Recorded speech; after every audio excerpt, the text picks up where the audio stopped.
శ్రీ సన్నిధి ప్రేక్షకులకు నమస్కారం. మన శ్రీ సన్నిధి ఛానల్ ద్వారా ఎన్నో రకాల ఆధ్యాత్మిక కార్యక్రమాలని, ఎందరో గురువుల్ని మీకు పరిచయం చేస్తున్నాం. అయితే ఈ రోజున ఈ మొత్తం విశ్వాన్ని నడిపిస్తున్నటువంటి ఒక గొప్ప గురువుని ఈరోజు మీకు పరిచయం చేయబోతున్నాను. ఎందుకంటే అసలు విశ్వాన్ని నడిపించే గురువు ఎవరై ఉంటారు అని మనం అనుకుంటున్నాం కదా.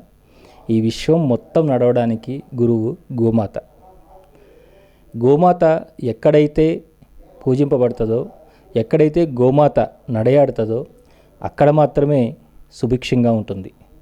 ఈ రోజున మనం ఎదుర్కొంటున్నటువంటి ఎన్నో రకాల రుగ్మతలు కావచ్చు, కష్ట నష్టాలు కావచ్చు, అసంతృప్తి కావచ్చు, మన యొక్క బాధలు కావచ్చు, మన జీవితంలో ఎదుగుదల లేకపోవడం కావచ్చు, వ్యాధులు కావచ్చు, లేదంటే కరువు కాటకాలు కావచ్చు, ఇవన్నీ కూడా మనం గోమాతని విస్మరించడం వల్ల వచ్చినటువంటి బై ప్రొడక్ట్స్ అన్నమాట. మనం గోమాతని ఎప్పుడైతే మనం విస్మరించామో దానికి పర్యవసానంగా మనం ఇన్ని రకాల బాధలు అనిపిస్తున్నాం.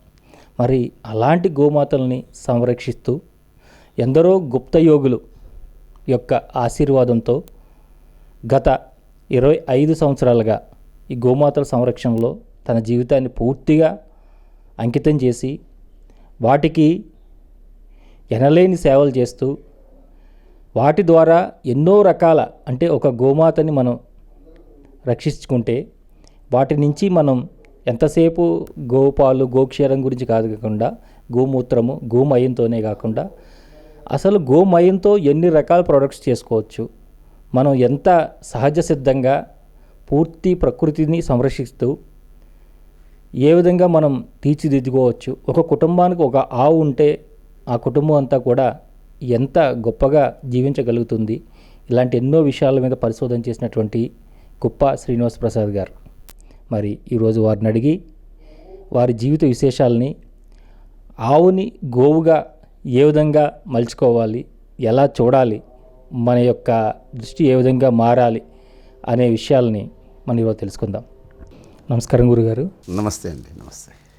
చాలా సంతోషం అండి. ఈరోజు ఒక పర్వదినం రోజున మిమ్మల్ని కలుసుకోవడం, సకల దేవతలకి నిలవైనటువంటి ఆ గోమాతను నిరంతరం సేవిస్తున్న మిమ్మల్ని ఈరోజు మేము దర్శనం చేసుకుని మీ ద్వారా ఎన్నో మంచి విషయాలు మా ప్రేక్షకులకి అందించాలని అనుకుంటున్నాం. మీరు సమయం ఇచ్చినందుకు ధన్యవాదాలు గురుగారు. చాలా సంతోషం. అందరికీ సంక్రాంతి శుభాకాంక్షలు. మరియు ముఖ్యంగా ఇవాళ కనుమ చివరి రోజు, పశువుల పండగ అంటారు అందరూ. అయితే శంకర విద్యాభారతి గో సంరక్షణ చారిటబుల్ ట్రస్ట్ ఉప్పల్ హైదరాబాద్ ఆధ్వర్యంలో గోపూజ కార్యక్రమం గోశాలలో ఉదయం నుంచి ఆసక్తి కలిగిన వాళ్ళు, శక్తి కలిగిన వాళ్ళు వచ్చి యథాశక్తిగా గోవులకి సేవ చేస్తున్నారు. అందరికీ కూడా ఈ సంవత్సరం అంటే 2024 అందరికీ ఆరోగ్యంగాను ఆనందంగాను ఉండాలని కోరుకుంటూ, మీరు గోవు గురించి ఏ విధమైన ప్రశ్నలు వేసినా కూడా సమాధానాలు చెప్పేందుకు నాకు తెలిసినవన్నీ కూడా మీకు తెలియదు. అంటే గురుగారు, ఇప్పుడు ఎవరైనా ఏదో మంచి ఉద్యోగాలు చేసి బాగా ఆస్తులు కూడబెట్టుకుని ఏదో ఉండాలని అంటారు కదా, మీకు ఈ గో సంరక్షణ అనే దానిలోకి ఎలా వచ్చారు? అసలు ఈ ఆధ్యాత్మిక మార్గం అని మీకు ఎవరైనా గురువులు ఉపదేశం జరిగిందా, లేదంటే మీ అంతటా మీరే తెలుసుకుని వచ్చారా గురుగారు? ఆధ్యాత్మిక మార్గంలో అందరం ఉన్నాం, లేని వాడంటూ లేడు. అది భయంతోనో, భక్తితోనో, కష్టం వచ్చినప్పుడు దేవుడితోనో చెప్పుకునే వాళ్ళు అందరూ ఉన్నారు. నా జీవనం ఏమిటి అంటే, నేను మొదటి నుంచి కూడా జంతు ప్రేమికుడినే.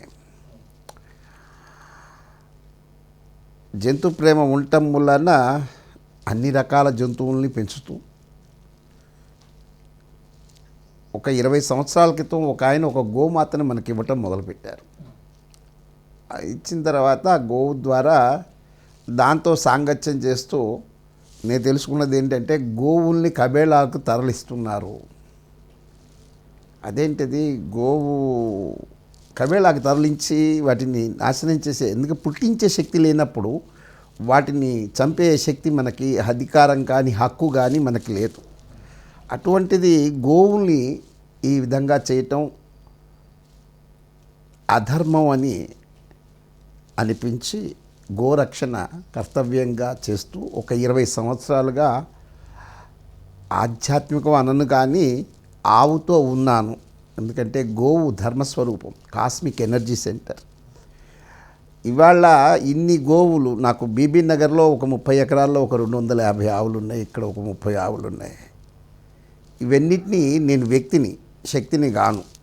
అటువంటిది ఒక్క గోవుని కాపాడటమే చాలా కష్టమైన ఈ రోజుల్లో కాలం అనే దైవం వీటన్నిటికీ పరిరక్షణ చేస్తుంటే నేను ఇక్కడ నిమిత్తమాత్రుడిగా వాటిని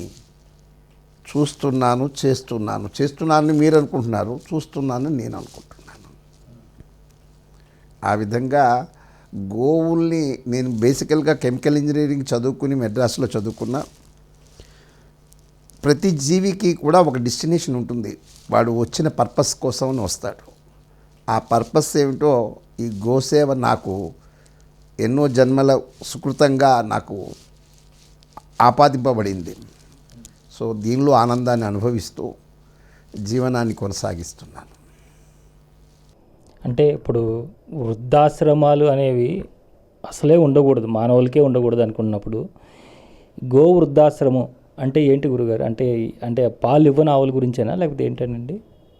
భారతదేశం వ్యవసాయాత్మకమైన దేశం. రైతుకు వెన్నుముక గోమాత. రైతు లేని, ఎందుకంటే గావో విశ్వస్య మాతరహ అని చెప్తారు. గోమాత విశ్వానికే తల్లి. ఈ తల్లి భగవంతుడు మనకిచ్చిన కానుక. భారతదేశంలో ఎన్నో నదాలు ఉండి వ్యవసాయాత్మకంగా ఉంటూ ప్రతి ఒక్క జీవికి సాయం చేసే దేశం భారతదేశం.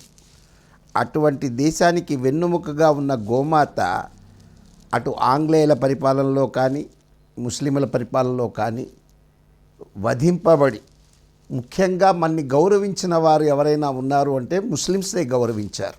బాబర్ కానీ అక్బర్ కానీ వీళ్ళందరూ మన మనోభావాలని విశ్వాసాలని గుర్తించి గ్రహించి వాళ్ళందరూ కూడా బాబర్ నామా అని చెప్పి పనిష్మెంట్ ఇచ్చారు, క్యాపిటల్ పనిష్మెంట్. అంటే గోవుల్ని గనక సంహరిస్తే వాడిని సంహరించండి అని బాబర్ లాంటి వాళ్ళు చెప్పిన నామాలు ఉన్నాయి. ఆంగ్లేయుల దగ్గరకు వచ్చేటప్పటికీ భారతదేశం వీళ్ళు వాణిజ్య సౌకర్యాల కోసం చూసుకుంటూ మన యొక్క భారతదేశ ఔన్నత్యాన్ని, ఉన్నతిని, సనాతన ధర్మాన్ని పాడు చేయడానికి మూలంగా ఉన్న గోమాత వధని మొదలుపెట్టారు. ఆంగ్లేయులు వారి యొక్క ఆహార విహారాల కోసం సంస్కృతిని నాశనం చేయాలని చెప్పి గోహత్యను మొదలుపెట్టారు. ఎందరో మహానుభావులు వాళ్ళు అసువులు బాశారు.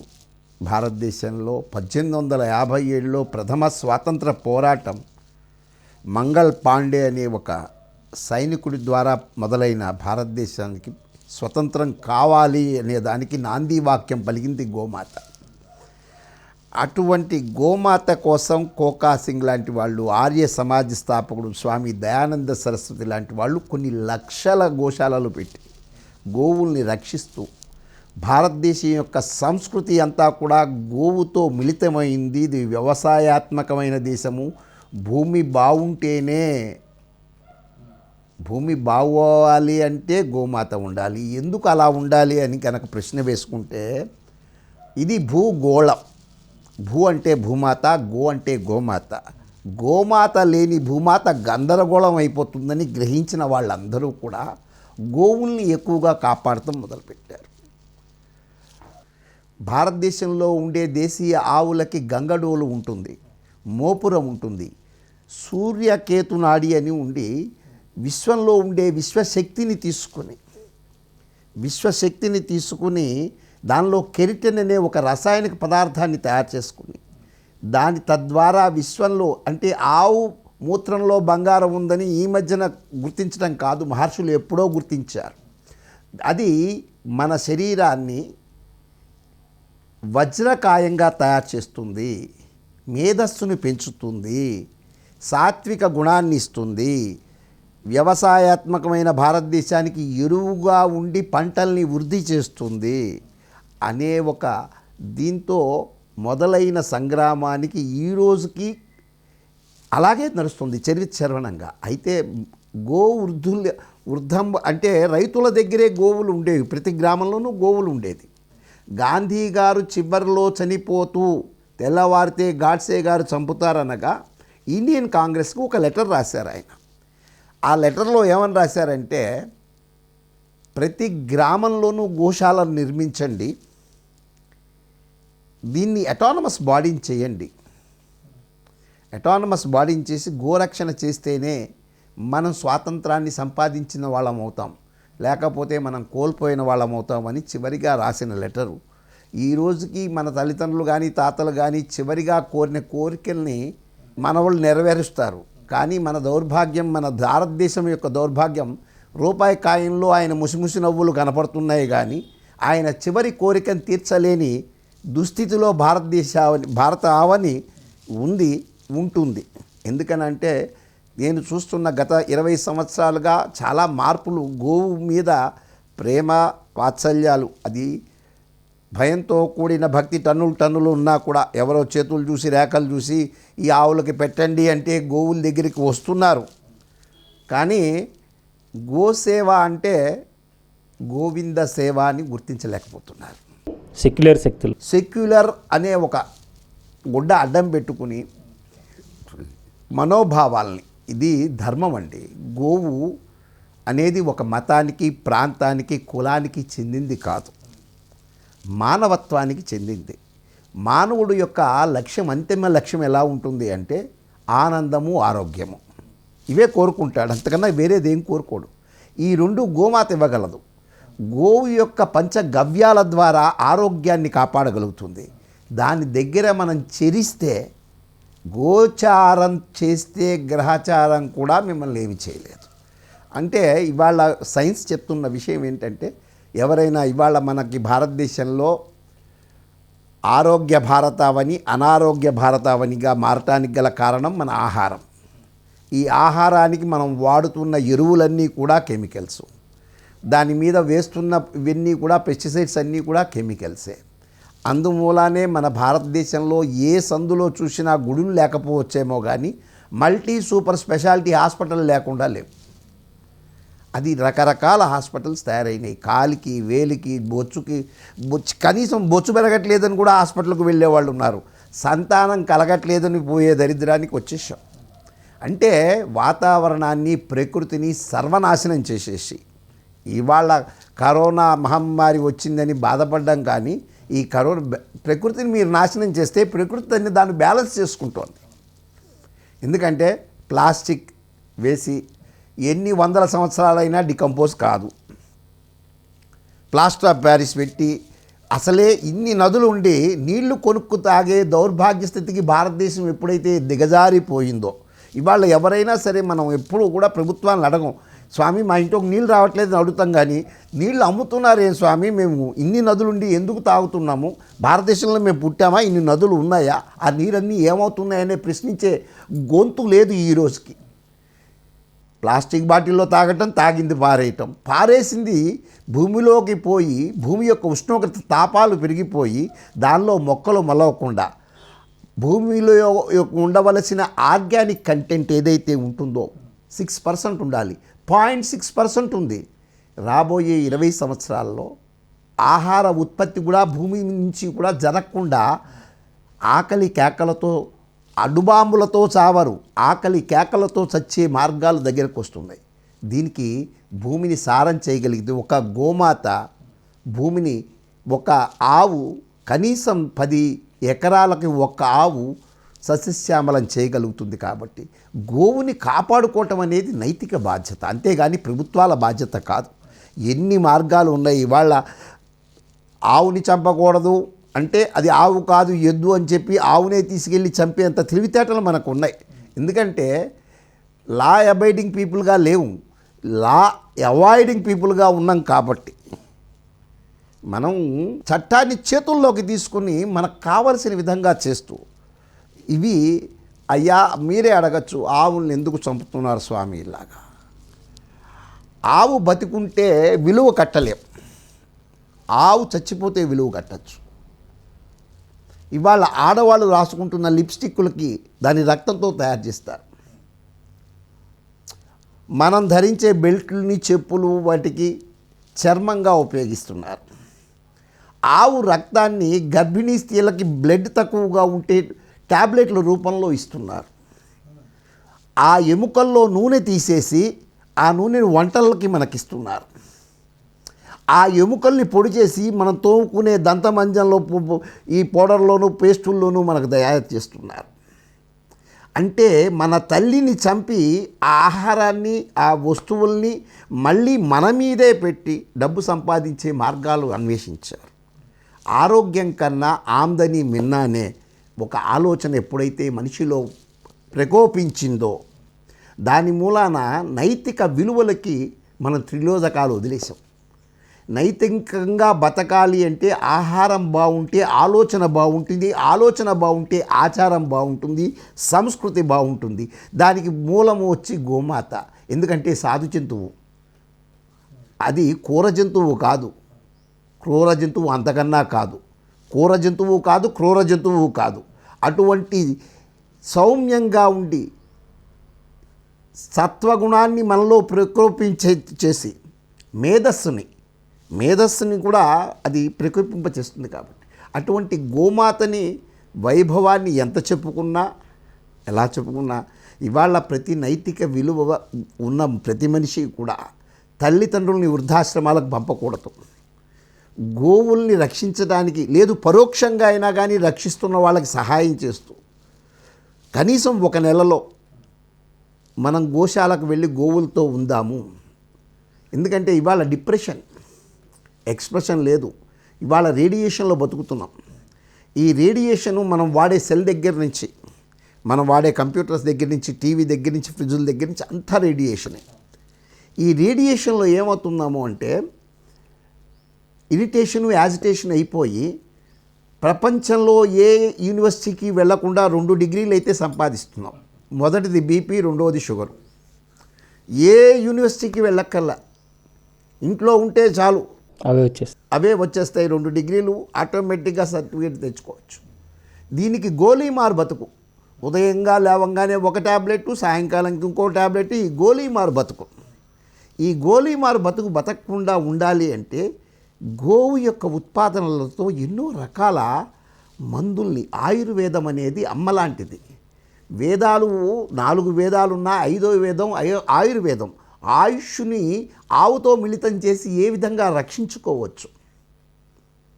ఇంకొకటి, చిన్నతనం నుంచి ఆవు పాలని మనకేం చేశారంటే, ఒక దాన్ని చంపాలి అంటే కుక్క అందరినీ కరుస్తోంది అంటే దాన్ని పిచ్చి కుక్క అని చెప్పి ఒక బ్లేమ్ చేసి చంపేటట్టుగా ఆవు పాలు వేడి అని చెప్పి బర్రెల్ని మనకి ఇంట్రడ్యూస్ చేశారు. బర్రె ఎక్కడ బురద ఉంటే అక్కడ పడుకుంటుంది, ఆవుని బురదలో ఉండే విధంగా ఉండదు. ఆవుకి ఆ లక్షణం లేదు, బురద ఉంటే ముందు వెళ్ళిపోయి పడుకుంటుంది. అది ప్రెసిడెంట్ ఆఫ్ ఇండియా వచ్చినా కానీ ప్రోటోకాల్ పాటించకుండా ఎవడైనా అడ్డంగానే ఉంటుంది, హార్న్ కొట్టినా తప్పుకోదు. అందుకనే మన పురాణాల్లో మనకి చాలా చక్కగా చెప్పారు, మనం అర్థం చేసుకోండి. శబ్దం తెలుసు, అర్థం తెలియదు మనకి. ఏం దరిద్రం అంటే మహిషాసుర మర్దిని అని నవరాత్రుల్లో చేస్తాం. మహిషం అంటే దున్నపోతు. దున్నపోతు బిడ్డలు ఎవరు? బర్రెలు. అమ్మవారు ఏం చేస్తుంది? మహిషాసుర వర్ధిని కాదు, మనం వర్ధన చేస్తున్నాం, ఈవిడ మర్దన చేస్తోంది. అమ్మవారికి ఆ విధంగా చేస్తున్నాం. కృష్ణం వందే జగద్గురు అని చెప్పి, ఆయనేమో కృష్ణుడు ఆవులతో ఉండే ఆయన, మనమేమో బర్రెపాలు దాకి కృష్ణుడికి పూజ చేస్తాం. మన దౌర్భాగ్యం ఏమిటంటే, ఆవు పాలు తాగండ్రా, అమృతత్వంగా బతకండ్రా అంటే బర్రెపాలు తాగి కృష్ణుడికి పూజ చేసి కృష్ణుడు నాకెందుకు ఇవ్వటం లేదంటావు. నువ్వు ఒక పార్టీలో ఉండి రెండో పార్టీకి ఓటేస్తున్నావు. అంటే మనకి వివేకము నశించింది, విచక్షణ అసలు లేకుండా పోయింది. అసలు అంతదాకా ఎందుకు? యమధర్మరాజు వాహనం ఏమిటి? దున్నపోతు మీద ఉండేవాడు యమధర్మరాజు. ఎక్కడ తీసుకెళ్తాడండి? నరకానికి తీసుకెళ్తాడు. అదే కదా మనకి చెప్పుకుంటుంది. మనం చూసి చూస్తే మనం చెప్పలేం, ఇంకా చెప్పడానికి రాదు. కానీ ఎలా ఉంటాడని చెప్పాడుగా. ఆయన దున్నపోతు మీద వచ్చి తాడేసి పట్టుకెళ్తాడన్నారు. మనం తాగేదే దాని పాలైతే ఆయన పిలవకుండానే ఇన్విటేషన్ మనం ముందే తీసుకువెళ్తున్నాం కదా. మన ఇన్విటేషన్ మనమే తీసుకెళ్తున్నామా, ఆయన ఇస్తున్నాడా మనకి? మనమే రెడీ అయిపోతున్నాం ముందే. అందుకనే బాలుడుగా ఉన్న సందర్భం నుంచి కృష్ణం వందే జగద్గురం, కృష్ణుడు గోవులతో ఉండి గోవుల యొక్క పాలన చేసి గోపాలుడయ్యాడు, గోవుల్ని వృద్ధి చేసి గోవర్ధనుడయ్యాడు, గోవిందుడయ్యాడు, సంతోషపెట్టి గోవిందుడయ్యాడు. ఇవాళ మనకు శబ్దాలు తెలియవు, అర్థాలు తెలియవు, ఏమీ తెలియదు. మానవాళి మనుగడ అందరం తిరుమల తిరుపతి వెంకన్న తెలియనివాడు ఆయన అఖిలాండ కోటి బ్రహ్మాండ నాయకుడు. ఆయన 7 కొండల మీద ఉండి దేశంలో కాదు ప్రపంచ స్థాయిలో అందరూ కూడా నిత్యము దర్శనం చేసి నిత్య కళ్యాణం పచ్చతోరణంగా ఉండే తిరుమల వెంకన్న బాబు అందరూ కూడా తిరుపతి అంటే అక్కడికి వెళ్ళిన వాళ్ళు తిరులు అక్కడ ఉండే కొండలన్నీ మారుమోగేటట్టుగా మోగించే ఒక పదం గోవింద గోవింద గోవింద. గోల గోవిందుడిదయింది, భోగం వెంకటేశ్వర స్వామిదయింది. ఎందుకు అంటాడో వీడికి తెలియదు, ఎందుకు అంటున్నాడో ఆయనకి తెలియట్లా. గోవింద గోవింద గోవింద అని గోల చేసుకుంటూ వీళ్ళు పోతూ ఉంటే ఆయన ఏమనుకుంటున్నాడు అంటే, నిజమేరా నేను గోవిందుడనే, గోవుల మీద మమకారం తీరక భూమి మీదకి వచ్చి గోవుల్ని రక్షిద్దామని నేను వచ్చా, పుట్టలో కూర్చుంటే పాలు నా మీద పడుతుంటే ఆ గొల్లవాడు వచ్చి ఆవును కొట్టబోతే ఆవుకు తగులుతుందేనేమో అని నేను దెబ్బ తీసుకుని దాన్ని ఆనందపరిచి నేను గోవిందుడనే. దానిలో నాకు ఎటువంటి సందేహం నాకు కూడా లేదు. మీరు అంటున్నాగా నేను చేసింది అదే కదా. అందుకని నేను మీ అందరికీ కలియుగంలో గోసేవ చేయండి రా అని చెప్పడానికి పైకి వచ్చా, వాటిని హింసించకండి రా అని చెప్పడానికి పైకి వచ్చా. సరే మీరు అందరూ నా దగ్గరికి వస్తున్నప్పుడల్లా గోవిందా గోవిందా అంటున్నారు, నాకు అర్థమవుతుంది. కానీ జుట్టు పెంచుతున్నారు కానీ బుద్ధి పెంచట్లేదురా మీరు. గోవిందము అంటే గోవుల్ని సంతోషపెట్టడము అని చెప్పి ఆయన ఏం చేస్తున్నాడు, ఈ గుండు గొరిగిచ్చి పనిష్మెంట్ ఇవ్వాలని గుండు గురిగించి పిల్లాడు ఏడుస్తాడేమో లడ్డూ చేతిలో పెట్టి ఇంటికి పంపిస్తున్నాడు. మనకి బుర్ర పెరగట్లా, బొచ్చు పెరుగుతోంది. ఏమండి ఎక్కడికి వెళ్ళారంటే మొన్నేనండి వెళ్ళి గుండు చేయించుకొచ్చా. గుండు చేయించాం, బొచ్చు ఊరికే పెరుగుతుంది కాబట్టి చేయించుకొస్తున్నావు, బుర్ర పెంచుకో. గోవిందం చేయి, గోసేవ చేస్తే గోవింద సేవ చేసిన వాడు అవుతావు. కాబట్టి గోవుల్ని రక్షించడం కాపాడటం అనేది మన పురాణాల్లోనూ వాటిలోనూ మనకు చూపించినా చెప్పినా చేసినా ఇంకా మానవాళికి అర్థం కావట్లేదు. అంటే ఈ దౌర్భాగ్య స్థితి నుంచి ఏ భాషలో చెప్తే అర్థమవుతుందో తెలియదు. ఇవాళ సెల్ దగ్గర పెట్టుకుంటున్నాం, తలదించుకుని బతుకు. ఎందుకంటే దానిలో వాట్సప్, వాట్నెస్టు, ఈ ఫేస్బుక్లు, కనపడిన ఫేసులు, కనపడిన మీడియా అంతా ప్రపంచం అంతా చిన్నదానిలో పెట్టుకుని ఇది పాము లాంటిది, ఎప్పుడు కాటేస్తుందో తెలియదు. దీనిలో వచ్చే ఎలక్ట్రోమాగ్నెటిక్ వేవ్స్, దీంతో ఇలాంటి దానికి కూడా శంకర విద్యాభారతి గో సంరక్షణ charitable trust anti radiation chips తయారు చేసింది. దీనికి ఇవి కనుక అతికిస్తే ఈ ఎలక్ట్రోమాగ్నెటిక్ వేవ్స్తో ఆరోగ్యం బాగుండాలి. ఆరోగ్యమే మహాభాగ్యం. ఆరోగ్యం లేకపోతే ఆసుపత్రుల పాలైతే ఇన్ని ఆస్తులు ఉన్నా నిన్ను కాపాడేవాడు ఉండడు. కాబట్టి ఆరోగ్యానికి ఆహారం ముఖ్యం, ఆహారానికి భూమి ముఖ్యం, భూమికి సారవంతం ముఖ్యం, ఆ సారానికి గోమాత ముఖ్యం. కాబట్టి ఇవాళ చెట్టు బాగుంది, పూలు బాగున్నాయి, కాయలు బాగున్నాయి, తింటున్నాను అంటున్నావు. తల్లి వేరు బాగుంటే చెట్టు బాగుంటుంది. తల్లి వేరు ఎప్పుడైతే నాశనం అవుతుందో చెట్టు ఆటోమేటిక్గా పడిపోయి కాయ ఉండదు, పువ్వు ఉండదు, నీకు రక్షణ ఉండదు, నీడ ఉండదు. కాబట్టి గోవుని కాపాడుకోవటం మానవ ధర్మము. చచ్చిపోయిన తర్వాత దానం ఇవ్వటం గొప్ప కాదురా, బతికున్నప్పుడు సేవ చేయటం గొప్ప. ఉన్నప్పుడు దండం పెట్టడు, పోయిన తర్వాత పిండం పెడతారనే కొడుకులు ఉన్న ఈ సమాజంలో, వృద్ధాశ్రమాలకు పంపిస్తున్న ఈ సమాజంలో రేపొద్దున నీ కొడుకు నిన్ను చేయడానికి గ్యారంటీ ఏమి? కాబట్టి మానవత్వాన్ని కలిగి ఉండటమే మనిషి యొక్క లక్షణం. మానవత్వాన్ని పెంపొందించుకోవాలి, మానవత్వంతో ఆనందాన్ని పొందాలి. ఏడవటానికి రాలా, ఈ జీవితం ఏడవటానికి రాదు మనం వచ్చింది. ఇవాళ గోవుతో స్వామి మీరు ఇన్ని చెప్తున్నారు కదా, మాకు డిగ్రీలు కూడా చదువుకోకుండా 2 వస్తున్నాయి అంటున్నారు కదా, వీటిని తగ్గించుకోవటం ఎలా? ఇవాళ ఫారెన్లో గోవులకి డిప్రెషన్గా ఉంటే కౌ హగ్గింగ్ అని పెట్టారు. దానిలో డాలర్లు తీసుకుంటున్నారు. వీడు ఆవు దగ్గరికి వెళ్ళి వాటేసి కూర్చుంటున్నాడు. ఎందుకు వాటేసి కూర్చోవటం? అదంతా కమర్షియల్. ఇక్కడ గోవుకి గంగడోలని ఉంటుంది. ఈ గంగడోలుని గనక అక్కడ పితృదేవతలు ఉంటారు అని చెప్తారు. మనం సేవ చేస్తే దానికి గనక మీరు ఎక్కడ రాసినా దానికి ఇరిటేషన్, కానీ గంగడోలు మీరు ఎంతసేపు రాయించినా రాసుకుంటుంది. ఈ పైనుంచి కిందకి రాసినప్పుడు హై బీపీ ఉన్నవాడికి తగ్గుతుంది, కింద నుంచి పైకి రాస్తే లో బీపీ ఉన్నవాడికి కంట్రోల్ అవుతుంది. గోవు దగ్గర కూర్చుంటే 10 నిమిషాలలో తగ్గే విషయాన్ని గోలీమార్ జీవితం ఎందుకు? కాబట్టి గోవుని రక్షించుకోవటం, గోవు అంటే ఇది మతానికి సంబంధించింది, మా ఆవును చంపితే మిమ్మల్ని చంపుతాం, ఈ ఆవేశకాలు అక్కర్లా. ఇవాళ ఈ సెల్లుల మూలాన, రేడియేషన్ మూలాన క్యాన్సర్ పేషెంట్లు పెరుగుతున్నారు. గోమూత్రంతో వ్యాధిని నివారించవచ్చు, క్యాన్సర్ వ్యాధిని నివారించవచ్చు. దగ్గరగా 300 నుంచి 400 వ్యాధులకి గోవు యొక్క గోఘృతం. అసలు దేవతలు సంతోషపడాలి అంటేనే యజ్ఞయాగాదుల్లో ఆవు నెయ్యి లేకపోతే ఏం పోస్తావు? ఇవాళ జెర్సీది పోసి నేను ఎంత చేసినా రాజశ్యామల యాగం చేశానండి, సీఎంని కాలేకపోయానంటే నువ్వు పోసింది రాంగ్ అడ్రస్ వేస్తే ఎక్కడికో వెళ్ళింది, అది ఇంకో రకంగా చుట్టుకుంది నిన్ను. యస్మాత్ శాస్త్రం ప్రమాణంతే కార్యకార్య వ్యవస్థితం. ఏదైనా చెయ్యాలి అంటే శాస్త్రం ఏం చెప్పిందో శాస్త్రబద్ధంగా చేస్తే ఆనందాన్ని పొందుతావు. కాబట్టి అసలు మీరే అడగచ్చు, ఏమండి ఎప్పుడు ధర్మం అంటారు, గోవు ధర్మం ఎలా అవుతుందండి అని. దానికి ఏకైక గౌ శాస్త్రం ఏం చెప్పింది అంటే, ఒక్క గోవు ఒకటే దూడ పెడుతుంది. సింహం 3 పిల్లలు పెడుతుంది.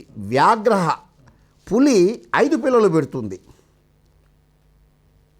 అంటే ఒక సంవత్సరానికి ఒక్క ఆవు పెట్టేది ఇదైతే, 3 పెట్టేది సింహం అయితే, 5 పెట్టేది పులి అయితే ఏ సంతానం ఎక్కువ ఉండాలి భూమి మీద? పులులు ఎక్కువ ఉండాలి కదా.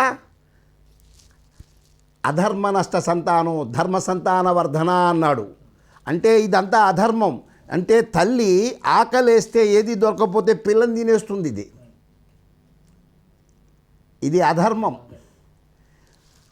ఆవు పుట్టంగానే దాని యొక్క మడ్డి మైలం అంతా కూడా నాలికతో స్వచ్ఛంగా తల్లి నాలికతో చేసి ఒక్కసారి తన యొక్క పాలని అది చీకిన తర్వాత వాసన చూస్తే 1,00,000 గోవుల్లో ఈ దూడను వదిలినా కూడా తన తల్లి ఎక్కడుందో తెలుసుకుని పరిగెత్తగలిగి అదే తల్లి దగ్గరకు వచ్చి పాలు తాగగలిగేది గోమాత. అదే బర్రె పిల్ల పుడుతుంది, అది లేవటానికే భూమాతకు భారం. అది లేచేటప్పటికే 7 రోజులు పడుతుంది. 7 రోజులు పూర్తిగా నడక వచ్చేటప్పటికి ఇది భూమి మీద పడిన దగ్గర నుంచే లేచి నుంచి ఉంటుంది. భూమాతకు ఆనందం, అమ్మ నన్ను రక్షించడానికి ఓ తల్లి నా దగ్గరకు వచ్చిందని ఆనందపడుతుంది. దీన్ని చూసేటప్పటికి ఇది పడుకుంటే ఇంకో 4 రోజులు పడుకుంటే బాగానే ఉంటుందిలే అని. ఎందుకంటే ఇది నరకం కదా, దీని పాలు నరకం, దీని వెన్న నరకం, దీన్ని మనం తినేది నరకం. ఇవాళ కూడా మనం కూడా తినేది కింద కూర్చుని తినకుండా బఫే సిస్టమ్ అంటున్నాం దాన్ని. మనం కూడా గేదెలకు మళ్ళీ నుంచుని తినేసేటాలు. ఏది చెయ్యాలి, ఏది ఆరోగ్యము, ఏది ఇది మనకి ఆ జ్ఞానం కూడా లేకపోవటం, ఆ జ్ఞానంగా బతికించేందుకు చెప్పేవాళ్ళు చెప్పినా వినేవాళ్ళు లేకపోవటం. ఇందుమూలాన గోరక్షణ అనేది మానవుడి యొక్క ప్రథమ కర్తవ్యం. గుళ్ళల్లో కూడా గోవులు ఉండాలి. ఇవాళ చాలా గుళ్ళల్లో ఉన్నవన్నీ కూడా జెర్సీలే. ఎందుకంటే వాళ్ళు ఇప్పుడు దేవాదాయ ధర్మాదాయ శాఖ వాళ్ళు కూడా టైటిల్ చాలా చక్కగా పెట్టుకున్నారు. దైవం మీకు, ఆదాయం మాకు. దేవాదాయ కదా, దైవం మీకు, ఆదాయం మాకు. ధర్మం మీకు, ఆదాయం మాకు. అంటే మీరు మొత్తం అంతా ఆదాయం మాకు ఇచ్చి మీరు సంగనాకి పోండిరా అని చెప్పి దేవాదాయ ధర్మాదాయ శాఖ అని చెప్పి ఒక శాఖను పెట్టారు. దీనిలో గుళ్ళు ఉంటాయి. ఈ గుళ్ళల్లో ఉండేవన్నీ కూడా జెర్సీ ఆవులు. అంటే ధర్మాన్ని రక్షించేందుకు పెట్టుకున్న వ్యవస్థలే ధర్మాన్ని రక్షించలేకపోతున్నాయి. ఇంతమంది పీఠాధిపతులు ఉన్నారు. గోవు లేని గురువు సమాజానికి బరువు. గోవు లేకుండా గురువులు పాదపూజలు కాదు, గోపూజలు జరగాలి. గోవును పూజించమంటల్లా గోవుని పోషించండి, తల్లిదండ్రులని పోషించండి, గోవుల్ని పోషించండి. గురువులు అని చెప్పుకుంటాడు, వాడి దగ్గర గోవు ఉండదు. ఉన్నా కూడా జెర్సీలు. ఎక్కువ పాలు ఇస్తున్నాయి, భక్తులు ఎక్కువ మంది వస్తున్నారు కదా అంటాడు. ఏది గోవో ఏది గోవు కాదో తెలియని గురువులు ఈ భారతావనంలో ఉంటాం మూలాన వాటితో పాటు వీళ్ళు కూడా భారం అయ్యారు. భారమైపోతున్నారు. రెండోది, వీళ్ళు సంకల్పిస్తే కానిదేది ఉంది. కొన్ని లక్షల గోవుల్ని, ఎందుకంటే యజ్ఞ యాగాదుల్ని, కర్మకాండల్ని ఇవాళ మనము చనిపోతే చేసే అంతిమ సంస్కారానికి ప్రతి మనిషికి 400 కిలోల కట్టెలు వాడుతున్నాం. ఒక్క మొక్క పెట్టని మనిషికి 400 కిలోల కట్టెలు వాడుకునే హక్కు ఉన్నదా? ఒక్కసారి అంతరంగా ఆలోచించండి. హరితహారం అని గవర్నమెంట్ పెడుతుంది. అది హరితహారం గవర్నమెంట్ చేసే పని కాదు, మనం చేయవలసిన పని. ఎందుకంటే మనం చస్తే నలుగురు మోసేందుకు కట్టె కావాలి, కాల్చేందుకు కట్టె కావాలి. మంత్రి గారు వచ్చి మొక్క పెడతాడు, మధ్యాహ్నానికి మేక వచ్చి మొక్కని తింటుంది, రాత్రికి మంత్రి గారు వచ్చి మేకని తింటే ఆ సంవత్సరానికి హరితహారం సంపూర్ణమైపోతుంది. ఈ దరిద్రం ఏమిటి మనకి? మ్యాండేటరీగా ప్రతి మనిషి మొక్కలను నాటాలి చచ్చే లోపల. ఎందుకంటే స్వతంత్రానికి వచ్చిన తర్వాత 2.5 లక్షల హెక్టార్ల అడవుల్ని నాశనం పట్టించాము ఈ సావుల కోసం. జనాభా పెంచడమే కాదు, చచ్చిన వాడిని తగలేయటానికి కూడా. అంటే మొత్తం ప్రకృతిని నాశనం చేసే హక్కు ఎవరిచ్చారు? కొండల్ని పిండి చేసి కాంక్రీట్ జంగిల్ చేయమని చెప్పింది ఎవరు? ప్రకృతిని 10 మందికి, ఈ వనరుల్ని 10 తరాలకి అందించవలసిన మనిషి అందించకుండా నాశనం చేసే ఈ నరకాసురుడు ఏంది? ప్లానెట్ మీద ఏ జంతువుకి లేని అన్ని జంతువులు మానవుడి కన్నా గొప్పవి.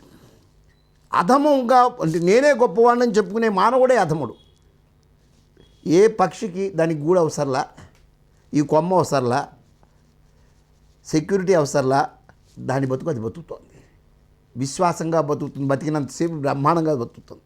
అటాచ్మెంట్స్ లేవు. మనిషికి అటాచ్మెంట్లు, ఈ ఇల్లు నాదంటాడు, ఈ ఇల్లు నాదిలో వీడి కాగితం మీద ఉంటుంది కానీ ఇల్లు వీడి చేతిలో ఉండదు. వీడు ఆ ఇంట్లో మొత్తం మీద ఉండలేడు. వీడు ఏదో ఒక మూల చేస్తాడు. అంతా నాదంటాడు, అంతటా నాదంటాడు. ఎప్పుడైతే ఈ విధమైన అజ్ఞానం ప్రబలి ధర్మం వైపుకు వెళ్లకుండా ఉన్నంత కాలంలో ఈ గోవధలు ఆగవు, గో సంరక్షణ జరగదు. కాబట్టి ఎవరైనా సరే వచ్చేటప్పుడు ఏమి తేము, వెళ్ళేటప్పుడు ఏది తీసుకుపోము. ఉన్నంతసేపు పరోపకార్యార్థమిదం శరీరం. అవి దేవాలయాలు కావచ్చు, గోవులు నడిచాడే గో దేవాలయాలు అవి. ఇవాళ మనిషి అనేవాడు ఎంత దుర్మార్గానికి చేరాడంటే, ఎలక కనపడితే చంపేస్తాం, వినాయకుడితో పాటు ఉంటే దండం పెట్టేస్తాం, పుట్టలో ఉంటే పాలు పోస్తాం, బయట తిరిగితే చంపేస్తాం. శివాలయంలో నందిని సందుల్లోంచి శివుణ్ణి చూస్తాం, బయటకు వచ్చి నందీశ్వరుడు కనపడితే చేబాయ్ అని చెప్పి రాయిపెట్టి కొడతాం. అంటే సజీవ చైతన్యంగా ఉంటే గుర్తించలేని మనిషి నిరాకారంగా నిర్జీవంగా ఉండి అంత జ్ఞానవంతుడు అయిపోయి ఉన్నాడు. విగ్రహాల్లో చూసుకుంటున్నాడు. 24 గంటలు రేఖలు, గ్రహాలు, గోచారం ఉంటే గ్రహచారం ఏం చేస్తుంది? అసలు నీలోనే శివుడు ఉన్నాడు కదా, ఈ జీవుడు శివుడే కదా. ఈ తత్వం తెలియకుండా తన్నులు ఆడుకుంటూ మేము అడ్డమండి, మేము నిలువండి. అసలు ఈ అడ్డం దేశానికి అడ్డం, దేశానికి నిలువు, ఎందుకు పనికిరాని ఈ విధమైన తంతులు పెట్టుకుంటూ అసలు ఒక్కటి కాంట్రవర్సీ లేని జంతువు ఏదైనా ఉన్నదంటే, అన్ని మతాలు ఆమోదించిన యోగ్యమైన జంతువు ఏదైనా ఉన్నదంటే గోమాత. గురునానక్ దగ్గర నుంచి, సిక్కుల దగ్గర నుంచి, అల్లా దగ్గర నుంచి, యేసు దగ్గర నుంచి అన్ని మతాలు, అభిమతాలు ఆవును చంపద్దని చెప్పినవి అన్ని మతాలు చెప్పాయి. మరి అన్ని మతాలకి సమ్మతమైతే మన భారతదేశంలో మన హిందూ సనాతన ధర్మాన్ని కాపాడే హిందూ మతం అని చెప్పుకునేవాళ్ళు, విర్రవీగేవాళ్ళు, దీన్ని కాపాడవలసిన నైతిక బాధ్యత లేదా? నావన్నీ ఆవేశపూరితంగా అనిపించవచ్చు, ఆలోచించండి. మీరందరూ కూడా ఆలోచించండి. నా ఆవేశం నేనేదో చేస్తుంది, నా చేత చేయించబడుతుంది, నేనేం చేయటల్లా. ప్రతి ఒక్కళ్ళు తెలుసుకోండి. ఎందుకంటే ఈ కట్టెలు ఇవాళ ఆవు పేడని వేస్ట్ టు వెల్త్, పనికిరాని దాన్ని పనికొచ్చేటట్టు చేయండి. ఆవు కట్టెలు తయారు చేయండి, పర్యావరణ పరిరక్షణ చేయండి, శ్మశానాల్లో వాటినే వాడండి, చెట్లను కొట్టకండి. ఇవాళ మనకి ఇదివరకు అడవుల్ని పెంచుకునేందుకు పశుపక్షాదులు అవి పళ్ళు తిని ఆ విసర్జన ఆ మలమూత్ర విసర్జనతో అడవులు పెరిగేవి. ఇవాళ మనం పోయి అడవులను పెంచాల్సి వచ్చే పరిస్థితికి వచ్చింది. ఈ దౌర్భాగ్యం. కరోనా వస్తే ఆక్సిజన్ సిలిండర్లు దొరకచచ్చాం. చెట్లు ఉంటే ఈ దౌర్భాగ్యం లేదు కదా. మొన్న ఈ మధ్యదాకా వేప చెట్లకు కూడా తెగులు పట్టింది. వేప చెట్టే అన్ని తెగుళ్ళని పోగొట్టేది, దానికే తెగులు పట్టి బ్యాక్టీరియా పట్టింది. అది దేనివల్ల అంటారు గురుగారు అట్లా? మానవుడు చేసే దౌర్భాగ్యమైన పని. ఎందుకంటే మిమ్మల్ని 25లో పెట్టానుకోండి ఏసీ, మీరు ఉంటారు. -4లో పెడితే మామూలుగా 40 డిగ్రీలు టెంపరేచర్ వస్తే మనం ఏం చేస్తాం? ఇవాళ భూమిలో అన్ని రకాల ప్లాస్టిక్ చెత్తలు వేసి భూమి ఉష్ణాన్ని పెంచేస్తే చెట్లు మాత్రం వాటికి ఉండవలసిన మినిమం ఇవి శక్తులను కోల్పోవా? వాటికి కావాల్సిన దాని బేస్ దానికి ఉండాలి కదా. అలాంటిది లేకుండా తయారు చేస్తుంది మానవాళ్లే కదా. భారతదేశంలో ఉన్న గొప్పతనం ఒకటి ఉంది. ప్రతి ఒక్కడూ భగవంతుణ్ణి భయంతో నమ్ముతున్నాడు తప్ప భక్తితో నమ్మట్ల. భయంతో టన్నుల భక్తి, భయంతో కూడిన భక్తి. కొబ్బరి చెప్ప కొట్టి పంతులు గారు పెద్దకాయ కొడితే చిన్న చెప్పి ఇచ్చారని పంచాయతీ పెట్టుకునే తెలివితేటల దగ్గర నుంచి, కొట్టాల్సింది బుర్రకాయను కొట్టి బుర్రని పెంచాల్సింది కొబ్బరికాయ కొడతాడు. నీకు అక్కడ కూడా ఎల్ఐసి వాడికి మళ్ళీ నేను ఇది ఇన్సూరెన్స్ నీకు ఇది కొట్టా కాబట్టి నాకు అది చేయమని చెప్పి భగవంతుడు కూడా బార్గెయిన్ చేయగలిగే మేధాశక్తి మన సాంప్రదాయాల్లో ఉన్నది. నేనేమంటున్నానంటే, అరే మీరు అవన్నీ చేస్తారు చేయరు అనేది పక్కకు పెట్టండి. భారతదేశంలో అన్ని వనరులు, ప్రకృతిని కాపాడుకోవటం. ప్రకృతే దైవం, కాలమే దైవం. మనకిచ్చిన చిన్న కాలంలో మనం సగం పూట నిద్రపోతున్నాం. ఉన్న చైతన్యంగా ఇవాళ నిద్రపోతూ మనం ప్రకృతికి మనం ఏమన్నా చేసాము? మంచి చేసాము. చెడు ఎప్పుడు చేస్తూనే ఉన్నాం. మంచి ఏం చేసాం అని ఒక్కసారి ఆత్మవిమర్శన చేసుకుంటూ. ఎందుకంటే మానవ జీవితం యొక్క లక్ష్యమే ఆనందము, ఆరోగ్యము. కాబట్టి ఈ ఆనందాన్ని పొందాలంటే గోమాతని మనతో వ్యాసుడు లాంటి వాడు 18 పురాణాలు రాసిన అంతర్లీనంగా గోమాతని భారతావనిలో ఇరికించి పెట్టి ఇన్ని రాసి ఇన్ని చేసిన వాళ్ళు కూడా ఇవాళ గోవు అనేటప్పటికల్లా ఇవాళ మీరు పెద్ద పెద్ద పీఠాధిపతులు అందరూ కూడా ఉదయం లేచి గజ పూజ, గజానికి గుర్రానికి గోమాతకి, అవి జంతువులు, ఇది అమ్మవారికి పూజ చేసుకున్న తర్వాత కానీ చేయరు. ఇలాంటిది మన ఉన్న దీనిలో గోవుల్ని ఎప్పుడో పూజించటం కాదు, పూజించే వాళ్ళ యొక్క ఉత్పత్తులనైనా ఇవాళ ఆల్ అవుట్ అని పెట్టుకుంటున్నాం. ఆల్ అవుట్, వాడి పేరు కరెక్ట్గా పెట్టాడు. ఆల్ అవుట్ అంటే అందరూ పోతారా, పెట్టుకున్న మీరు కూడా పోతారనే చెప్పాడు. వాడు తప్పు లేదు. మనం దోమలు పోతాయని మనం పెడుతూ ఉంటాం. అదే ఆవు పేడతో కలిపి ఈ వేప ఆకుల్ని మనం ఇది చేసి పిండి పెట్టి కనుక వెలిగించుకుంటే మనకి మంచిది, వాటికి కష్టం. అంటే జీవహింస చేయకుండా ప్లాస్టర్ ఆఫ్ ప్యారిస్ వినాయక చవితికి ప్లాస్టర్ ఆఫ్ ప్యారిస్ విగ్రహాలు ఉన్నవే నీళ్లు తక్కువ, ఉన్న నీళ్ళల్లో వివేసి దాని మీద మునగట్లేదని ఎగిరి తొక్కి ఇంత భక్తిని చూపించుకోలే. భక్తి సామ్రాజ్యం ఉన్న భారతదేశం ఇది. ఇంకో మతంలో జరుగుతుందా ఇలాగా? జరగదు. ఎంత పవిత్రంగా చూసుకుంటారు అన్నిటిని. వాళ్ళు అంత పవిత్రంగా చూస్తే మనకేం మాయ రోగాలు?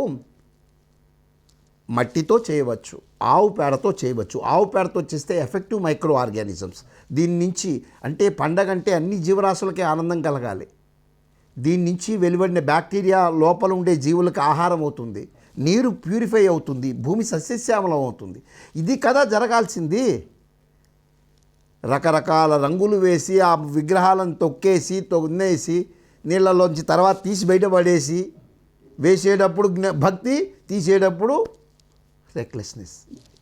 అంటే పోయినప్పుడు శవాన్ని ఇదంతా కూడా ఎందుకు చూపిస్తున్నారంటే, నాయనా ఈ ఆట నీది ఎంతసేపో ఉండదురా, ఇలాంటిది నిమజ్జనం అవుతావు నువ్వు, నీ జీవితం శాశ్వతం అనుకుంటున్నావేమో, అశాశ్వతమైన జీవితం, ఏ రోజుకైనా అక్కడికి పోవాలి అని చూపించడానికే ఇలాంటివన్నీ మనకు ప్రాక్టీస్ చేయిస్తుంటే, కింద సంవత్సరం బాగా తొక్కాం, ఈసారి బాగా తొక్కుదాం అనుకుంటున్నావు, కానీ నీ మేధస్సు జ్ఞానాన్ని ఎందుకు పెంచుకోలేకపోతున్నావు? కాబట్టి పర్యావరణ పరిరక్షణ, జలభూ కాలుష్యరహిత సమాజాన్ని స్థాపించుకోవటం మన చేతుల్లో ఉంది. దానికి గోమాత యొక్క అనుగ్రహాన్ని, గోమాత యొక్క వైభవాన్ని మనం ఎంత చెప్పుకున్నా కానీ తనివి తీరదు. ఒక చిన్న ప్రశ్న గురుగారు, ఇప్పుడు మన దేశీయ ఆవుల గురించి మనం చెప్తున్నాం కదా గురుగారు, అయితే ఈ దేశీయ ఆవుల ఉత్పత్తి అనేది ఇప్పుడు దేశీయ ఆవుల్లో కూడా రకరకాల బ్రీడ్లు వేసి రకరకాలుగా చేసి వాటి యొక్క జీన్స్ తగ్గించేసేసి చిన్న చిన్న ఆవులను అలా తయారు చేయడం మొదలుపెట్టారు కదా, దానివల్ల అసలు ఏదైనా ఉపయోగం ఉందా గురుగారు? విశ్వామిత్రుడు, మీరు అడిగిన ప్రశ్న నాకు అర్థమైంది. విశ్వామిత్రుడు వశిష్ఠుడి దగ్గర ఉండే గోమాతను చూశాడు. కామధేనువు ఆకలేసింది, ఏమన్నా ఉంటే ఆయనకి పెడతాడేమో అనుకుంటే, నీ సైన్యాన్ని అంతా కూడా స్నానం చేసిరా, నేను పెడతా అన్నాడు ఆయన. అందరూ వచ్చారు, ఆకులు విస్తరలు వడ్డించారు. కామధేనువు అంటే నీ కోరికని తీర్చగలిగే స్థైర్యము, ధైర్యము ఉన్నది కామధేనువు. అదేం చేసింది అంటే, నీ మనసుకి ఏదైతే నీకు ఇష్టమో అవే ఆ ఆకుల్లో వడ్డన చేస్తూ, నీకు ఎంతైతే ఇష్టమో అంతవరకే ఇస్తూ అందరికీ అన్నీ వడ్డించిన చేసింది. ఆకలిగా ఉన్నప్పుడు ఆలోచన రాలా, తినేశాడు. తినేసిన తర్వాత అబ్బాబ్బాబ్బా ఇట్లాంటిది మన ఇంట్లో కూడా మా ఆవిడ కూడా వండిదు, ఇది చాలా బాగుంది, ఈడు అడవిలో ఉండి ఈడు ఎట్టా ఇట్ ఈస్ పాసిబుల్, ఇది నాకు ఒకడికే కాదు అందరికీ పెట్టాడు అన్నీ చూసిన తర్వాత, నేను నిమిత్త మాత్రుణ్ణి, గోమాత ఈ పని చేసిందంటే ఆ గోవును పట్టుకుపోదాం అనుకున్నాను. వీడికి రాజ్యం కూడా గొప్ప అనిపించలేక రాజ్యాన్ని కూడా వదిలేసి గోమాతనే పట్టేసుకుందాము, గోమాతను పట్టుకుంటే ఇది పట్టుకెళ్ళిపోతే అన్నీ వచ్చేస్తాయి కదా, అసలు ఈ గొడవ అంతా ఉండదంటే, అది కాదు, నేను ఇక్కడ గార్డియన్ని మాత్రమే, దాన్ని మీరు పట్టుకెళ్తే ఒప్పుకోదు, నేను కాపలా పెట్టారు, కాపలా కాస్తున్నాను. అప్పుడు ఆయన అన్నాడు, రాజ్యంలో రాజు అన్న వాడికి రాజ్యం అంతా వాడి స్వాధీనం కాబట్టి నేను పట్టుకుపోయే హక్కు నాకు ఉంది, నేను అనైతికంగా అడగట్లా నైతికంగా అడుగుతున్నా అన్నాడు. చాలా సంతోషం, అది వస్తే తీసుకుపోమన్నాడు. పంబ రేఖ కొట్టింది, కాలు దువ్వింది, వాడికి ఉన్న సైన్యం కన్నా ధూళిలోంచి అంత సైన్యం వచ్చి వాళ్ళందరినీ మట్టుబెట్టింది. ఈ శక్తి ఎవరి దగ్గర ఉంది? అసలు ఈడేదో గారడీ చేస్తున్నాడేమో అని వశిష్ఠుడి మీదకి ఈయన బాణప్రయోగం చేశాడు. ఆయన దగ్గర ఉన్న బ్రహ్మాస్త్రాన్ని, ఆ బ్రహ్మదండాన్ని అడ్డం పెట్టాడు. అది ఏం చేయలేకపోయాడు. అడ్డే రాజ్యం కాదు గొప్ప, దీనిలో ఏదో ఉందని చెప్పాడు. రకరకాల శక్తి, అంటే ఒక మనిషికి ఇన్స్పిరేషన్ గోమాత ఏ విధంగా ఇచ్చిందో చూడండి విశ్వామిత్రుడికి. అదే విశ్వామిత్రుడు రామలక్ష్మణులకు కూడా గురువై ఉన్నాడు తర్వాత. అటువంటి వాడు గాయత్రి మంత్రాన్ని తీసుకొచ్చి జగతికి అందించిన వాడు. గాయత్రి అంటే కూడా గోమాతే, గంగా యమున సరస్వతి యొక్క సంగమమే గాయత్రి. అంటే గోవులో గంగ దాని యొక్క దీనిలో ఉంటే, గోమూత్రంలో ఉంటే, యమున ఆవు పేడలో ఉండే తడిలో ఉంటుంది, సరస్వతి ఆవు పొదుగులో ఉండే పాలల్లో ఉంటుంది. కాబట్టి గంగా యమున సరస్వతి యొక్క గాయత్రి రూపాన్ని జగత్తుకి అందించిన వాడు విశ్వామిత్రుడు. విశ్వామిత్రుడి దగ్గరికి ఒకడు వచ్చాడు, సశరీరంగా నేను స్వర్గానికి పోవాలి అని. ఎక్కడికి పోవాలన్నాడండి? ఓకే పంపించేస్తా అన్నాడు. ఈయన నీళ్లు కొట్టాడు, వీడు బయలుదేరాడు.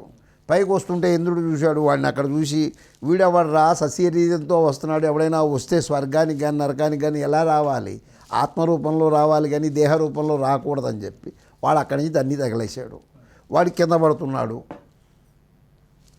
కింద పడుతుంటే, స్వామి కింద పడుతున్నా, మీరు చెప్పిన మాట పోతోంది అన్నాడు. అటు పైకి పంపించలేక కిందకి పంపించలేక మధ్యలో ఆపేసి త్రిశంకు స్వర్గాన్ని చేశాడు. ఇప్పుడు ఇంతాక మీరు వేసింది త్రిశంకు స్వర్గము అంటే నా ఘర్కా నా ఘాట్కా, పూర్తి సంపూర్ణమైన లక్షణాలు ఉండవు, అలా అని లక్షణాలు లేకుండానూ ఉండవు, అవలక్షణాలు. అంటే ఎందుకు విశ్వామిత్రుని ఈ విధంగా ఇప్పుడు చెప్పడానికి చేశానంటే, నేను పరోక్షంగానో ప్రత్యక్షంగానో విమర్శిస్తే నీకేం తెలుసు అంటారు. నాకు పురాణాలు ఎదురుగుండా ఉన్నాయి, దానిలో చేసిన ఆయన చాలా మేధస్సు కలిగిన వాడే. పంపిస్తే పూర్తిగా పంపించాల్సింది, లేకపోతే కింద ఉంచాల్సింది అని మధ్యలో పెట్టాడు. ఈ మధ్యలో పెట్టే వ్యవస్థలు చెయ్యకూడదు. ప్రకృతికి విరుద్ధంగా వెళితే అనర్థాలు జరుగుతాయి. అతి సర్వత్ర వర్జియేత్. అతి అనేది ఎప్పుడైనా నాశనం పట్టిస్తుంది. కాబట్టి నాశనం పట్టకుండా శాసనాలు ఎలా ఉన్నాయో అనుశాసనం మనం గనక వాటిని అనుసరించి కర్మల్ని చేస్తే సత్ఫలితాలను పొందుతాం. సత్ఫలితాలను పొందినప్పుడే మనకి ఆనందము ఉంటుంది. ఆవుని పాలు ఉత్పత్తి కోసమే ఉపయోగించుకోవాలి అనే ఒక ఆలోచన వల్ల మాత్రమే వాటి నుంచి పాల ఉత్పత్తి ఆగిపోయిన తర్వాత వాటిని ఎలా వదిలించుకోవాలని చూస్తున్నారు కదా గురుగారు. ఒకటి, తల్లి కూడా పాలిస్తుంది.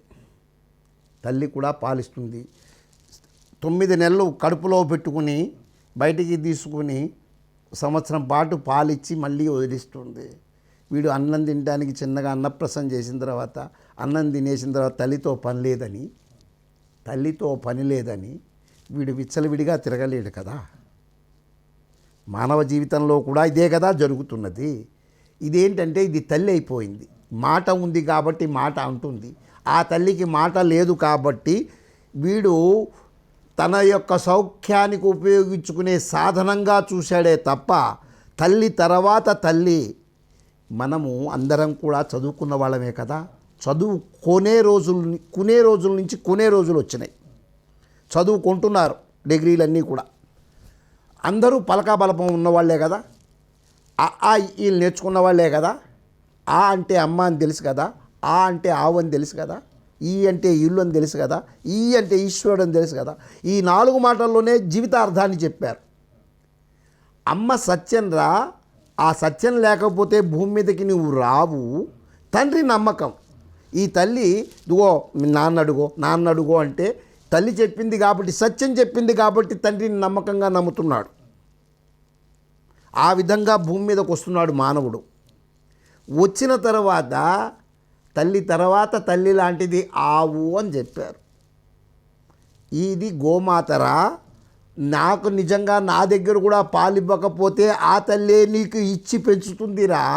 అందుకని నా తర్వాత తల్లి స్థానం, నేను ఇవాళ పాలు ఇవ్వచ్చు, ఆ తల్లి పరిపాలిస్తుందిరా, ఆ తల్లిని పట్టుకోండిరా మీరు అని చెప్పి 2వ స్థానానికి ఆవునిచ్చారు.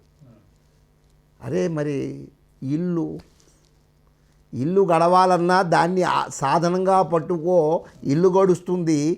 ఎట్టగా నీ పని అయిపోయిన తర్వాత ఈశ్వరుడి దగ్గరికి వెళ్ళిపోతావు కాబట్టి ఈశ్వరుడి దగ్గరికి వెళ్ళిపోరా అని ఈ 4 ముక్కల్లో అలా చెబితే, ఇవాళ మనం సంపాదించే సాధనం కోసం పాలని వాడుతూ ఒట్టిపోయిన తర్వాత మనం వధశాలకు పంపిస్తున్నాం. ఎప్పుడైతే ఆవుకి గోవుకి తేడా తెలియని వ్యవస్థ మనది. అంటే ఆవు అంటే పాలిచ్చేదనే తెలుసు. గోవు అంటే ఎప్పుడైతే ఒక వెంకన్న బాబు విగ్రహానికి ముందు ఉన్న బండ కూడా వెంకన్న బండే. అది కూడా శిలలతో 2 దెబ్బలు కొడితే కాళ్ళకి తొక్కబడుతోంది, అన్ని దెబ్బలతో మొక్కబడుతోంది. కాబట్టి ఆవుని గోవుగా చుట్టం మొదలుపెట్టి దానిలో దైవత్వం ఉంది, నన్ను కాపాడే తల్లిని గనుక గుర్తించగలిగితే వాడు అమ్మడు. అంటే ఈ పాల ఉత్పత్తి ఆగిపోయిన తర్వాత కూడా దాని నుంచి మనకి ఎన్ని ఉపయోగాలు ఉన్నాయో తెలియజేయగలిగితే ఈ వధశాలలకు అమ్మడం జరుగుతుంది. ఎవరికి ఇవాళ ఉచితాలు స్కీములు నాకేం వస్తుంది, ఇన్స్టెంట్ కావాలి స్వామి. రోడ్డు మీదకి వెళ్తే ఇంటికి వెళ్ళే లోపల పెళ్ళాం వండకపోయినా కర్రీ పాయింట్కి వెళ్ళి 4 కర్రీలు మనకు కావాల్సిన కొనుక్కొని వెళ్ళిపోయే స్టేజీలో ఉన్నాం.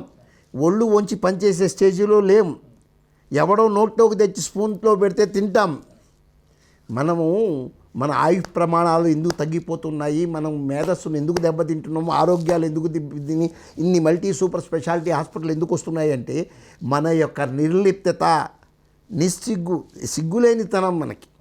అంటే కష్టపడే తత్వం కన్నా ఏదైనా సరే స్కీమ్ అండ్ స్కామ్ ఈ రెండింటితో బతకాలనే పరిస్థితుల్లో ఉన్నాం. అంటే డబ్బే పరమావధిగా బతుకుతున్నాం స్వామి. మానవత్వం లేదు. మానవత్వం ఉంటే మీరు చెప్పిన దయా, కరుణ, జాలి ఇవన్నీ కూడా దాని వెనకాల వచ్చేస్తాయి. ఇవాళ ఏమైపోతుందంటే సంపాదన అనే ఒక ప్రయత్నంతో ఎవడో సాధన చేసి ఆవు పేడతో ఇవాళ ఇల్లు కడుతున్నాం. ఇదివరకు పాకలు మట్టితో పేడతో అలికేవాళ్ళు ఆరోగ్యంగా 100 ఏళ్ళు బతికారు. కన్ను కదల్లా. ఇవాళ అన్నీ కదిలిపోతున్నాయి, పునాదులు సహా కదిలిపోతున్నాయి. జేబులో పెడతాడు సెల్లు, సంసారానికి పనికిరాడు. హార్ట్ దగ్గర పెడతాడు, హార్ట్ పనికిరాదు. చెవు దగ్గర పెడతాడు, చెవు పనికిరాదు. ఎందుకు ఈ మనిషి ఇవాళ అది లేకపోతే బతకలేకపోతున్నాం కదా. ఇవాళ మీరు ఎంతమందిని ప్రతి కామన్ మ్యాన్ దగ్గర నుంచి కార్పొరేట్ దాకా ఆ సెల్ లేకపోతే ఇవాళ టెక్నాలజీస్ పెరుగుతున్నాయి, మానవత్వం తగ్గిపోవటల్లా. ఇవాళ నాకు మొన్ననే తెలిసింది, ఒక హైదరాబాదులోనే ఒక 10,000 గోశాలలు ఉన్నాయని, అదే 10,000 వృద్ధాశ్రమాలు ఉన్నాయని. ఏంటంటే మానవత్వం ఎంత దిగజారుతుంటే వృద్ధాశ్రమాలన్నీ పెరుగుతున్నాయి, అనాథాశ్రమాలన్నీ పెరుగుతున్నాయి. సహజీవనం తప్పు కాదంటే పిల్లలు కానీ రోడ్డు మీద పడేస్తున్నారు, టిష్యూ బేబీలు వచ్చేస్తున్నాయి, కురుక్షేత్రాలు జరిగిపోతున్నాయి. ఎవరిదండి ఇదంతా తప్పు? సంస్కరించబడాలి, సంస్కృతి నిలబడాలి. ఈ పదాలకి అర్థాలు తెలియట్లేదు మనకి. పండగలకి, ప్రతి పండగకి వెనకాల ఒక శాస్త్రీయత, ఒక విజ్ఞానాన్ని భారతదేశంలో మనకి సంస్కృతి మనకి ఇందించి ఋషులందరూ చేసి, వాళ్ళందరూ కూడా శాస్త్రవేత్తలు. అవునండి. అంటే ఇప్పుడు మీరు చెప్పేవన్నీ కూడా శాస్త్రీయంగా మనం నిరూపించలేకనే వెనకబడ్డామంటారా? కాదు. శాస్త్రీయంగా చెప్పిన ఇవాళ న్యూటన్ని యాపిల్ పండు అంతకుముందు గాల్లోకి వెళ్ళిపోయేదా? అప్పుడు కిందే పడేది. అప్పుడు కిందే పడిందిగా. న్యూటనే చెప్పాడని చెప్పుకుంటున్నాం ఎందుకు అంటే, మనము పాశ్చాత్య పోకడలకి ఇష్టపడి, మెకాలే విద్యా విధానానికి ఇష్టపడి, విద్యా వ్యవస్థలన్నింటినీ నాశనం చేస్తూ, అంటే మనకి సంస్కరించబట్టడం ఎలా చెప్పేవాళ్ళు అంటే, తెల్లవారి పక్క మీద నుంచి లేచేటప్పుడే మన చేతిని చూసుకుంటూ, ఎందుకంటే కుడి చేతిని చూసుకుంటూ, కరాగ్రే వసతే లక్ష్మీ కరమధ్యే సరస్వతి కరమూలేతు గోవింద ప్రభాతే కరదర్శనం అని చెబుతూ, సముద్ర వసనే దేవి పర్వతస్థన మండలే విష్ణుపత్ని నమస్తుభ్యం పాద స్పర్శం క్షమస్వమి. కాలు నీ మీద పెడుతున్నా తల్లి, నువ్వే నన్ను మోస్తున్నావు, రేపు నీ దగ్గరికే వస్తున్నా, నన్ను కాపాడు తల్లి అని భూమాతని.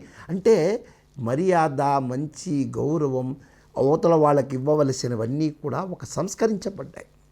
ఇవాళ నిద్ర లేచేటప్పుడే బెడ్ కాఫీ తల్లి తీసుకొచ్చి నోటికి ఇవ్వాలి, వీడు తాగిన తర్వాత లేచి నుంచోవాలి, వీడు పడుకునేటప్పటికి ఎప్పుడు పడుకుంటాడో తెలియదు, ఎప్పుడు లేచి ఏ పనికి ఎలా వెళ్తాడో తెలియదు. లేజీ అండ్ క్రేజీగా బతికే ఈ రోజుల్లో డిసిప్లిన్ అనేది ఎక్కడి నుంచి వస్తుందండి? అందుకనే ఇదివరకు రోజుల్లో గురుకులాల్లో గోకులాలు పెట్టి గోసేవ, పొద్దున్నే 4 పాలు తీయాలి కదా, వాటికి సేవలు చేసి వాటి చేత పాలు తీయించి, వాటితో పిడకలు కొట్టించి, వాటితో హోమాలు చేయించి, ఈ కర్మకాండంతా చేయించడం వలన జ్ఞానవంతులయ్యారు.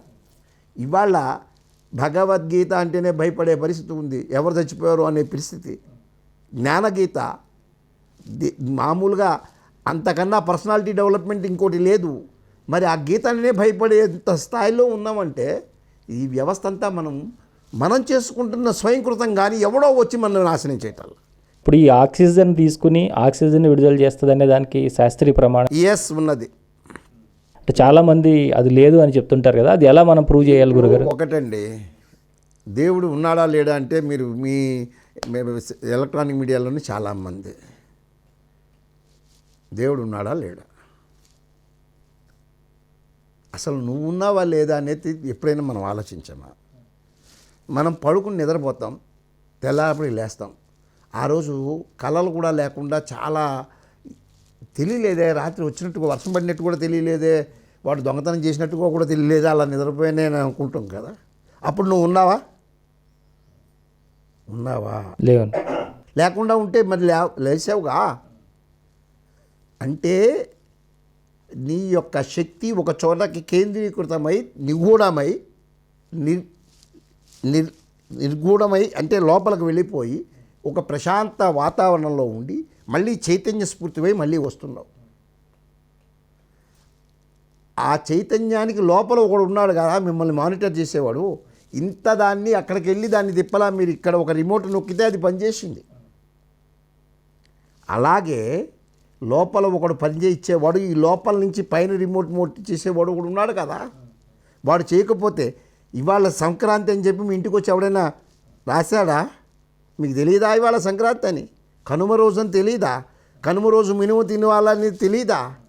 ఇది సాంప్రదాయాలు మనకి మొదటి నుంచి మన నరాల్లోనూ జీవనాడుల్లో ప్రవహించి వస్తున్నది. ఇది ఒకటి చెప్తే రాదు. 25వ తారీఖే అంటే ఏ రోజైనా పర్వాలేదు, డిసెంబర్ 25 ఒకే పండగ గుర్తు పెట్టుకునేవాళ్ళు కొంతమంది. చంద్రుడు వస్తే ఎవడో చూసి రేపు పొద్దున్న చేసుకుంటారా అంటే జామ్ రంజాన్ అని చెప్పి చేసేవాడు కొంతమంది. ఇలా తయారైంది. కానీ సనాతన ధర్మం, హైందవ సాంప్రదాయం వాటన్నిటికీ అధిక మాసాలు తెలుసు, మనకి మాసాలు తెలుసు, కష్టాలు తెలుసు, సుఖాలు తెలుసు. ఏ నక్షత్రానికి విత్తనాలు నాటాలో కూడా మన శాస్త్రీయత ఉంది. మనకి లేక కాదు దౌర్భాగ్యం, ఆచరించక అనుభవించలేకపోతున్నాం తప్ప అన్నీ కరతలా మలకంగానే ఉన్నాయి. కానీ దౌర్భాగ్యం ఏంటంటే కళ్ళుండి చూడలేకపోతున్నాం, చెవులుండి వినలేకపోతున్నాం, ఓపికండి చేయలేకపోతున్నాం. అందుకని ఈ దురవస్థ అంతా కూడా అందుకొస్తుంది. కాబట్టి ఇవాళ ఆక్సిజన్ విడుస్తుందా లేదా, ఆక్సిజన్ వదిలేదా అని, ఎస్, ఇవాళ ఆవు చుట్టూ ప్రదక్షిణం చేస్తే ఏం జరుగుతుంది? చాలామందికి చాలా ప్రశ్నలు ఉన్నాయి. ఆవు చుట్టూ తిరిగితే ఒక్కొక్కళ్ళకి ఒక్కొక్క ప్రాణశక్తి ఉంటుంది. ప్రాణశక్తి 19 టైమ్స్ పెరుగుతుంది 3 ప్రదక్షిణాలు చేస్తే దాని చుట్టూ. ఎందుకంటే ఇది కాస్మిక్ ఎనర్జీ సెంటర్. దానికి ఎక్కడైతే ఇవాళ మనం దూరంగా ఉంటున్నామో మన ఎనర్జీ లెవెల్స్ని దెబ్బతీసుకుంటున్నాం. ఆ ఎనర్జీ లెవెల్స్ దీని చుట్టూ ప్రదక్షిణం చేయటం వలన, ఎప్పుడైతే దీని చుట్టూ ప్రదక్షిణం చేస్తామో, ఈ ప్రదక్షిణం చేసిన తర్వాత టెస్టింగ్ చేసుకుంటే మన యొక్క ఔరా ఏదైతే ఉందో 19 టైమ్స్ పెరుగుతోంది. ఇదంతా సైంటిఫిక్ ప్రూవెన్. మనకి చిన్నప్పుడు కూడా ఈ పిల్లలు పుట్టలేదంటే పుట్ట చుట్టూ తిరుగు, పుట్టలో పాలు పోయడానికి పిల్లలు పుట్టడానికి ఏంటనేది ఈ శాస్త్రీయతగా తెలుసుకునే ఆలోచన లేదు. విమర్శించేందుకే మాత్రమే మనం ఉన్నాం తప్ప ఎందుకు అది జరుగుతుంది? ప్రతి దానికి శాస్త్రీయత ఉన్నది. శాస్త్రీయత లేకుండా సనాతన ధర్మం లేదు. అది తెలియక ఎంతోమంది కాలక్షేపంగా ఉండేవాడు, ఖాళీగా ఉన్నవాడు విమర్శిస్తాడు, ఖాళీగా లేనివాడు పని చేసుకుంటూ పోతూ ఉంటాడు. కాబట్టి విమర్శించే విమర్శలను కాదు, దానిలో ఉండే శాస్త్రీయత, సైన్స్ ఏంటి, ఎందుకు ఇది. ఇవాళ దీనికి శాస్త్రీయత లేకపోతే గొప్పగా చెప్పుకుంటున్న అమెరికా ఆవు మూత్రాన్ని, ఆవు పేడని పేటెన్సీ ఎందుకు తీసుకుంటుందండి? మన వాళ్ళకైనా సిగ్గుండాలి కదండి. ఆవు మూత్రాన్ని, ఆవు మనది, ఆవు మూత్రం మీద పేటెన్సీ వాడిదా? ఆవు పేడ మన దొడ్డో వేస్తుంది, ఆ పేడ మీద పేటెన్సీ వాడిదా? అంటే అయోగ్యలము, అనాథలమయ్యి ఈ కరెన్సీ మాయలో పడి, డాలర్ల మాయలో పడి మన దగ్గర ఉన్నదాన్ని మనం గుర్తించలేదు. వనరుల్ని, మన సంపదని, మన దీన్ని, మన ఔన్నత్యాన్ని, మన గౌరవాన్ని, మన యొక్క చేసిన కృషిని మనం గుర్తించలేకపోతూ ఎవడో చెప్పేదాన్ని మనం అనుభవిస్తున్నాం, ఆచరిస్తున్నాం అంటే ఇంతకన్నా దౌర్భాగ్యమైన స్థితి లేదు. కాబట్టి జాతి మేల్కోవాలి, తెలుసుకోవాలి. ప్రశ్నకు ప్రశ్న వేసి దానిలో ఉండే సైన్స్ని, విజ్ఞానాన్ని తెలుసుకోవాలి. గో విజ్ఞానాన్ని తెలుసుకుని ఇవాళ అపార్ట్మెంటల్గా బతుకుతున్నారు. 8వ ఫ్లోర్లో ఉంటున్నారు, భూమితో సంబంధం లేదు, గాల్లోనే కలిసిపోయేటట్టు ఉంటున్నారు. పిచ్చుక గూళ్ళు ఎలా ఉంటున్నాయో ఇళ్ళు కూడా అలాగే ఉంటున్నాయి, భూమితో సంబంధం లేకుండా. రోగాలు రమ్మంటే రాకుండా ఉంటాయా? ఈ సైన్స్ ఎవడైనా చెప్పాలా? భూమితో సంబంధం లేకపోతే ఇవాళ మనం పుట్టింది పాంచభౌతికంగా, పంచభూతాలతో పుట్టిన వాళ్ళం. గాల్లో ఒకదానిలో ఉండి భూమితో నీకు సంబంధం లేదంటే నీవు ఆరోగ్యంగా ఉంటావా? దీనికి ఎవడైనా వచ్చి సైన్స్ చెప్పాలా? పైన కొనుక్కున్నాను సార్ 2 కోట్లు, లిఫ్ట్లో పోతాడు వాడు, ఎవడు లిఫ్ట్ ఇవ్వడం, వీడే పోతాడు లిఫ్ట్కి పైకి. ఇదే జీవితాలు. భూమి మీద బతకలేకపోతున్నాం కదా మన విజ్ఞానం పెరిగి. అవును. కాబట్టి ఇది మనము ఎవరిని మార్చలేము. అంటే ఇంత విజ్ఞానాన్ని ఇంత గొప్పగా ఇప్పుడు మన సంస్కృతి చాలా గొప్పది. మీరు ఇంత చెప్తున్నారు కదండి, మీ వెనుకనున్నటువంటి గురువుల గురించి ఒక్కసారి స్మరించుకుందాం గురువుగారు. ఎంతోమంది ఎన్నో రకాలు, నాకు నిజంగా కూడా చెప్తున్నాను, గురువులు వాళ్ళు ఎక్కడున్నా అంటే ఎన్నో రకాలుగా కష్టాలు వచ్చినప్పుడు, ప్రార్థన చేసినప్పుడు, అంధకారంలో ఉంటే జ్ఞానం వైపుకు తీసుకెళ్లేందుకు గురువు అంటేనే అది. అటువంటి గురువులు ఎందరో, అందరూ నాకు ప్రాతస్మరణీయులే. అందరూ ఈ రోజుకి కూడా ఆశీస్సుల్ని, హిమాలయాల్లో ఉన్నా సరే ఆశీస్సుల్ని నాకు అందిస్తూ నేను భూమి మీదకి నా పర్పస్ ఆఫ్ లివింగ్ ఏంటో నాకు తెలియచేశారు. ఎలా అంటే మీరు అడిగారండి తెలుసుకుందామని మీకు ఏమన్నా అనిపించింది? అనిపించలేదు. నేను ఇది చేయలేక వదిలేద్దాం అనుకున్నప్పుడు వాళ్ళంతటా వాళ్ళుగా వచ్చి నువ్వు వదలటానికి వీల్లేదు, వచ్చిన పనే అది అయినప్పుడు అర్జునుడిలాగా మధ్యలో ధనుర్బాణాలు పడేకు, యుద్ధం అనేది అనివార్యం, మరణించావా వీరస్వర్గం జయించావా ఇది, కాబట్టి యుద్ధం చెయ్యి అని చెప్పి నన్ను ప్రచోదనం చేసి నా యొక్క మార్గాన్ని నిర్దేశించి నన్ను ముందుకు తోశారు. కాబట్టి అటువంటి గురువులు ఇవాళ నేను ఇన్ని వాక్కులు చెప్తున్నాను, లేదు తెలుసో తెలియకో మాట్లాడుతున్నాను, తప్పులన్నీ నావి, అందరూ అర్థం చేసుకునే చెప్పిన మాటలు ఏవైనా ఉంటే గురువుల యొక్క అనుగ్రహ భాష్యమే తప్ప నా సొంతంగా ఏమీ లేదు. ఎందుకంటే గోసేవ నిరంతర సేవ. నాకు గో అంటేనే వాక్కు. ఆ వాక్ ఏదైనా కానీ సమాజానికి హితం చేకూర్చే విధంగా వస్తోంది అంటే అది గోవుల యొక్క గురువుల యొక్క అనుగ్రహం తప్ప ఈ యొక్క అంటే స్పీకర్ గొప్పది ఎప్పుడూ కాదు, పైనుంచి ట్రాన్స్మిషన్ చేసే ట్రాన్స్ఫార్మర్ చాలా గొప్పది. మా గురువులు గొప్పవాళ్ళు కాబట్టి ఈ స్పీకర్కి అంత శక్తి లేదు. ఇది మామూలుగా ప్రకటించగలుగుతోంది, వాళ్ళు ప్రదర్శించగలుగుతారు. కాబట్టి గురువు ఎప్పుడు ఐంకార హ్రీంకార రహస్యయుక్త శ్రీంకార గుడార్ధ మహావిభూత్య ఓంకారమర్మ ప్రతిభానిభ్యాం నమో నమః శ్రీ గురుపాదుకాభ్యాం అజ్ఞాననాశనాయ విద్మహే జ్ఞానప్రకాశాయ ధీమహి తన్నో గురు ప్రచోదయాత్. అటువంటి గురువులు మమ్మల్ని ప్రచోదనం చేస్తూ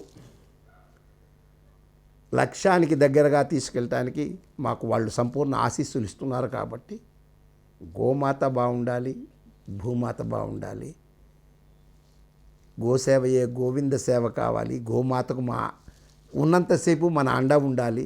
పోయిన తర్వాత దానాలు కాదు, ఉన్నప్పుడే దానికి గోవుకు సేవ చేసుకుని తరించే మార్గం. ఎందుకంటే కృష్ణుడు లాంటి వాడే బాల్యంలో ఎంతో వాటితో చేసి వాటి మీద మక్కువతో కలియుగ వెంకన్న బాబుగా వచ్చి భూముల మీద కూడా గోసేవ చేస్తూ ఆయన అందరికీ ఆదర్శ పురుషుడు. కాబట్టి తిరుపతి పోయేవాడు బొచ్చు పెంచుకోకుండా జ్ఞానం పెంచుకొని గోసేవ చేసి ఆయన ఆనందాన్ని ఆయన ఆశీస్సుల్ని పొందండి. ఎందుకంటే ఒక్కసారి ఆ వెంకటరమణుడిని ఆయన యొక్క అక్కడున్న వరాహస్వామి, అసలు మన దౌర్భాగ్యం ఏంటంటే భూవరాహస్వామి దర్శనం ముందు చేసుకుని వెంకన్న బాబుని చూసుకోవాలి. అటువంటిది అక్కడ ఉంచింది ఆయన. అసలు ఆయన మర్చిపోయినాం. వెళ్ళటం, జుట్టివ్వటం, లడ్డు తెచ్చుకోవడం, ఇంటికి వచ్చేట్టు. మీరు ఎన్నిసార్లు తిరిగినా ఎన్నిసార్లు వెళ్ళినా అది పిలిగ్రిమేజింగ్ సెంటర్ అవుతుంది కానీ స్పిరిచువల్ సెంటర్ అయితే కాదు. ఎందుకు కాదు అంటే మీలో మార్పు రాంది ఆయనలో ఎప్పుడూ మార్పు ఆయన ఒకటిగానే ఉన్నాడు. మనలో మార్పు రావాలి, మనలో చైతన్యం కావాలి. ఆ స్పిరిచువాలిటీ అందరూ ఇవాళ స్పిరిట్కి అలవాటు పడి స్పిరిచువాలిటీ మర్చిపోయినారు. ఏదో ఒక మత్తులో ఉంటే చాలులే అనే పాయింట్లో ఉన్నారు. కాబట్టి గురువుల యొక్క అనుగ్రహం కూడా కావాలి. గురుసేవ చెయ్యాలి. ఏంటి గురువు నాకు ఇస్తావా అనే గురువులు కాదు. గురువు అంటే ఒక గౌరవభావం ఉండాలి, శుశ్రూష చేయాలి. వాళ్ళ యొక్క కరుణా కటాక్షాల వీక్షణాలకి మనం పాత్రులు అయ్యి వాళ్ళు ప్రసాదించింది వాళ్ళని నమ్మి చెడిన వాళ్ళు లేడు, నమ్మకుండా చెడిన వాళ్ళు చాలామంది ఉన్నారు. కాబట్టి ఇది పార్టీ కాదు, మన జీవితం.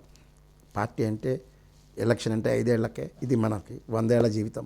మన జీవితాన్ని మనం తీర్చిదిద్దుకోవాలి కానీ ఎవడో వచ్చి తీర్చిదిద్దడు. అంటే మీ దగ్గర గోవుకు సంబంధించినటువంటి ఎలాంటి ప్రోడక్ట్స్ ఏం దొరుకుతున్నాయి, మీకు ఏం రావచ్చు? అన్ని రకాల ప్రోడక్ట్లు ఉన్నాయండి.